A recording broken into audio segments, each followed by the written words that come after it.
Shalom. First off, I want to give all honors, all glory, and all praises to Yahweh, Bahashem Yahushai, Bahashem Rakakwadash. Double honors to the apostles and elders of Great Millstone GMS who rule well. Shalom to the elect of Israel, which begins with the 144,000 who were chosen from the foundation and creation of the earth, the Alahayim, and to all you Akim priests in this word for the edification of the lost sheep of the house of Israel. I pray that this lesson finds you well. And I hope that Yahweh Basham Shai extends nothing but mercy and blessings upon you and your family as we enter into the last days of this kingdom. This is the brother Halal from the Great Millstone Branch in Chicago, coming at you with another lesson. This lesson will be a response to the brother The Hopeful Elect 3. And the title of this video is called Desperate Times Will Call for Desperate Measures. And in this video that I'm about to play, you'll see the faces of multiple people that are trying to, come to terms with the direction that Babylon the Great is currently going in. They're trying to come with terms. They're basically, accepting the fact that all chaos is going to break loose. So I'm going to let this video play, and may this lesson be edifying to all those who are listening and learning.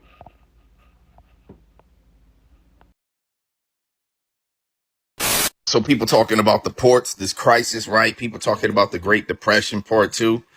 I feel like vulnerable homes and vulnerable people gonna get exploited. If it gets to a point where people gotta violate others, all of the weak people are done. Y'all done. I'm not even worried about no Great Depression. In fact, sounds fun. Sounds fun. All y'all been talking about bills? Not no more. All y'all been talking about work? Don't worry, it's coming. You'll get a lot of free time to fight for your life. Some of y'all, that 9 to 5 sounded more appealing, ain't it? Yeah, look at you. But yeah, there's word going around that the ports are empty. What's that about? No food's coming in? I always wanted to make a kidney salad. Got a couple of fat neighbors. And shout out to Hannibal Lecter. The Great Depression. Don't get me off. And this dude right here, he kind of crazy. This dude crazy, man. This might be one of those spirits created for vengeance that Yahweh Basham Shai allows to go loose and go buck wild on you people out there in the world. Because, when all hell breaks loose, there will be cannibalism, man. Cannibalism is one of the effects of a lack of food and lack of bread. Let's get the scripture.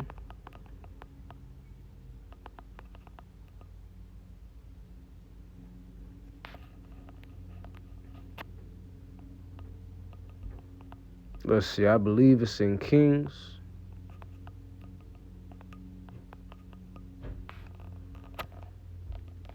Let's see, this is the book of 2 Kings, chapter 6. In I start at verse 25, and it says, and there was a great famine in Samaria, and behold, they besieged it, until an ass's head, which means a donkey's head was sold for 80 pieces of silver, and the fourth part of a cab of a dove's dung for 5 pieces of silver. So there was a famine, going on in the land of Samaria. And, you had Israelites that were selling, dung, for 5 pieces of silver in order to obtain food, and selling the head of a donkey for 80 pieces of silver, man. The word 80 means 80. Verse 26. And as the king of Israel was passing by upon the wall, there cried a woman unto him, saying, help my lord, O king. And he said, if the Lord do not help thee, whence shall I help thee? Out of the barn floor, out of the winepress? And the king said unto her, what aileth thee? And she answered, this woman said, give me my son, that we may eat him today, and we will eat my son tomorrow. So we boiled my son and did eat him. And I said unto her on the next day, give thy son that we may eat him. And she hath hid her son. And it came to pass, when the king heard these words of the woman, that he rent his clothes and passed by upon the wall. And the people looked, and behold, he had sackcloth upon his flesh. So this right here was a very horrifying account in the scriptures of a woman resorting to eating her own child, because of starvation. And there's this other Eve that's going to come in this video later on and explain that, when you go through those hunger pains, you start to do things that you never would have thought you would have done. And cannibalism is one of those things. So it's going to be cannibalism, homicide, home invasions, a man destroying his neighbor's house because of a lack of bread and great tribulation. All these things are going to be playing out in Babylon the Great in the last days during Jacob's trouble. And we are coming into those times, man.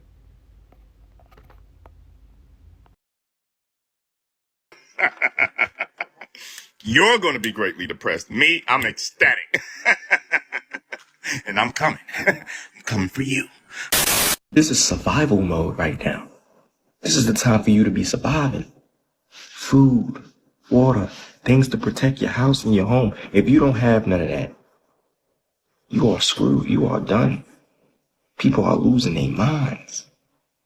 People have lost sight of life. People can't handle what's going on. People are losing it and taking other people out with them. Y'all not getting it, man. You thought shit was worse before. It's getting worse day by day, minute by minute. And let me tell you something right now. Not people is showing up to protect you or warn you. Because they're heading towards the deep end just like you. You better be in survival mode. Because if you're not in survival mode, you're done. That's it. A lot of people right now, they're done. And you can clearly see that. People will tell you, oh, I would never do that. I would never do that. But get hungry. Watch your kids get hungry and see what you do. You're gonna do things that you never in a million years imagine yourself doing. And I believe the true nature of humans, men and women, will soon come out when them shelves get empty or when they can't afford to purchase the things on them shelves. I think it's going to be rough. So we're going to have to start, working out, exercising, really like target practice, learning how to swing that knife, whatever, if you have to. And yeah, Rover might even be a feast. You might have to make a little rover back there into a feast. I don't know. I know I would. And everything she said was spot on. When you starving, when your stomach is touching your back, you'll start to do things that you would have never imagined yourself doing. And then that's what's about to happen. People are about to be doing acts of wickedness that they never would have thought they would do. Let's get the book of Isaiah chapter 13 and verse 5. Matter of fact, I started at verse 6. It says, Howl ye, for the day of the Lord is at hand. It shall come as a destruction from the Almighty. Therefore shall all hands be faint, and every man's heart shall melt. And they shall be afraid, pangs and sorrows shall take hold of them. They shall be in pain as a woman that hath travailed. They shall be amazed one another. Their faces shall be as flames. So, the day of the Lord is going to come as destruction from the Almighty, like I just read. It says that men's hearts shall melt from fear. People are going to be afraid. And people are going to be doing a lot of wild acts that they never would have imagined themselves doing. Verse 9. Behold, the day of the Lord cometh cruel, both with wrath and fierce anger, to lay the land desolate, and he shall destroy the sinners thereof out of it. For the stars of heaven and the constellations thereof shall not give their light. The sun shall be darkened in his going forth, which goes into the solar eclipse. We recently just had one 2 months ago on the Passover, on March 13th. And the moon shall not cause her light to shine. And I will punish the world for the evil and the wicked for their iniquity. And I will cause the arrogancy of the proud to cease, and will lay low the haughtiness of the terrible. The Lord is going to cause all pride to cease from mankind in these days to come. Because in the day of adversity, you forget the prosperity that you once had. Verse 12, it says, I will make a man more precious than fine gold, even a man than the golden wedge of Ophir. And that's not talking about any regular man. That's talking about a man of the elect that's going to be considered more precious than fine gold. a man of Yahweh Bashim Shai, the chosen. So I'm going to end this off with the book of 2nd Ezra, chapter 15. This is the book of 2nd Ezra, chapter 15, and verse 14. It says, "Woe to the world and to them that dwell therein, for the sword and the destruction draweth nigh, and one people shall stand up and fight against another, and swords in their hands. For there shall be sedition among men." The word sedition means a civil uprising against authority, and invading one another. They shall not regard their kings or princes, and the course of their actions shall stand in their power. A man shall desire to go into a city and shall not be able, because it's going to be martial law, and highways are going to be locked down. You know, a man is not going to be able to travel, go into another city. You know, everybody's going to be stagnant. Verse 18, "For because of their pride, the city shall be troubled, the houses shall be destroyed, and men shall be afraid.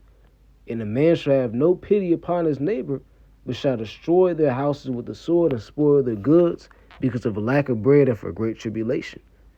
You know, a man is going to have no pity upon his neighbor. And this man right here, you know he's going to be one of those ones that will have no pity upon his neighbor. You know, this dude literally said he's going to be eating a kidney sandwich. So he wants this to happen. This man wants an excuse to make you into a kidney sandwich, man. You know, but little does he know it's not going to be all rainbows and sunshine for him neither. Because it's going to be people just as dangerous, if not more dangerous than him, that's going to be aiming to do the same things to him that he's doing to others, man. You know, so the only is going to be survival of the fittest. And who are the fittest going to be proven to be? The elect. Matter of fact, I end this off with the book of 2nd Ezra, chapter 16. And I'll go straight to the point. It says, "For there shall be in every great place and in the next great cities a great insurrection upon those that fear the Lord. They shall be like madmen, sparing none, but still spoiling and destroying those that fear the Lord," which goes, of course, into the persecution of those that keep the word of Yahweh Bashim Yahushua. "They shall be like madmen, sparing none, but still spoiling and destroying those that fear Yahweh Bashim Yahushua. For they shall waste and take away their goods and cast them out of their houses. Then shall they be known who are my chosen, and they shall be tried as gold in the fire." So in those days, it's going to be known who the Lord is dealing with, because they're going to have a border of protection over them. They're going to put on the armor of Yahweh Bashim Yahushua and have a hedge of protection over them that the rest of the population won't have. Verse 74, it says, "Hear, O ye my beloved, saith the Lord, behold, the days of trouble are at hand, but I will deliver you from the same. Be not afraid, neither doubt, for the Most High is your guide, and the guide of them who keep my commandments and precepts, saith the Lord power. Let not your sins weigh you down, and let not your iniquities lift themselves up." So those that keep the word of Yahweh Bashim Yahushua is going to be delivered from these times of trouble, man. That's going to befall these people, because at the end of the day, these troubles, Jacob's trouble, is not designed for the righteous. You know, because we've already learned our lesson. You know, and me personally, first and foremost, you know, me and all the brothers around me in this ministry, we all hope that we are part of the righteous elect. You know, but for the elect, hey, they're going to be delivered from this trouble. But for everybody else, hey, keep doing what you was doing. You know, so this, a short, simple lesson, straight to the point. You know, I want to give all glory and praises to Yahweh, by Hashem Yahushai, by Hashem Kodash. Double honors to the apostles and elders of Great Millstone GMS, Ruel Shalom, Crown Besharala, and the Bible Ball.